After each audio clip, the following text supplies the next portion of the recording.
US President Donald Trump has unveiled his Board of Peace initiative. Trump has hailed it as a platform to solve global conflicts.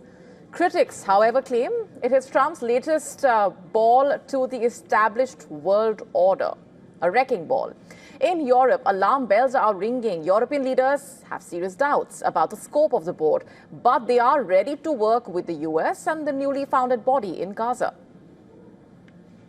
We have serious doubts about a number of elements in the Charter of the Board of Peace related to its scope, its governance, and its compatibility with the United Nations Charter.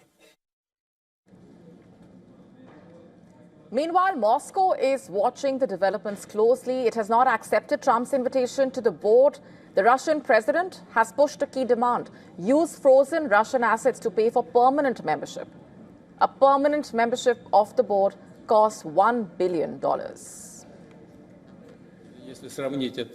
Even before we decide on the issue of participation in the composition and work of Board of Peace, taking into account Russia's special relationship with the Palestinian people, we could, I think, send $1 billion from Russian assets frozen under the previous US administration to Board of Peace. Now, it must be remembered that Europe has been pushing to use these funds as leverage against Russia, but Trump seems to be okay with it as long as Putin was using his own money. I don't know about that. I mean, I've heard that. But who said that? Yeah, it's very interesting. But he said he's going to use his money. If he's using his money, I think that's fine. Now, if you're talking about where he said this morning, he's going to join the Board of Peace and he's going to make a contribution of $1 billion. Yeah, by using his money. I mean, if he's using his money, that's great.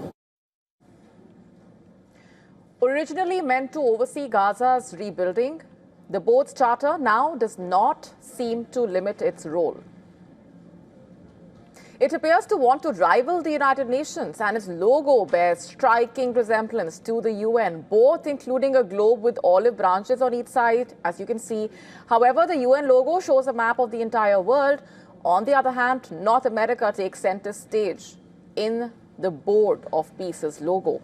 And in true Trump style, the logo is all in gold.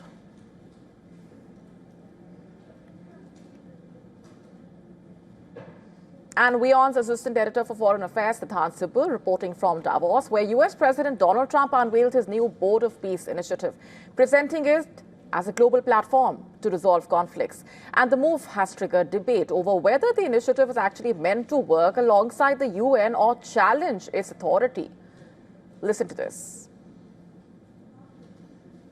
Here at Davos, a significant development took place. The US President Donald Trump signed and chaired the Gaza Board of Peace, and many countries were represented, including Pakistan, Argentina, Armenia, Azerbaijan. The US President reiterated his claims that he resolved 8 wars. Of course, many won't agree with his points, his claims. But one thing is for certain, that this Board of Peace is being carefully watched. It is a very controversial initiative. Many countries have opted out. Many have remained silent over it. But the question is the US President trying to replace the United Nations with the Gaza Board of Peace instead of reforming and pushing for reform of the UN? Is he trying to essentially replace it? That's the worry for many countries from Europe to Asia. With video journalist Neeraj Patel, Siddhant for WION in Davos, Switzerland. To stay up to speed with the latest news, download the WION app and subscribe to our YouTube channel.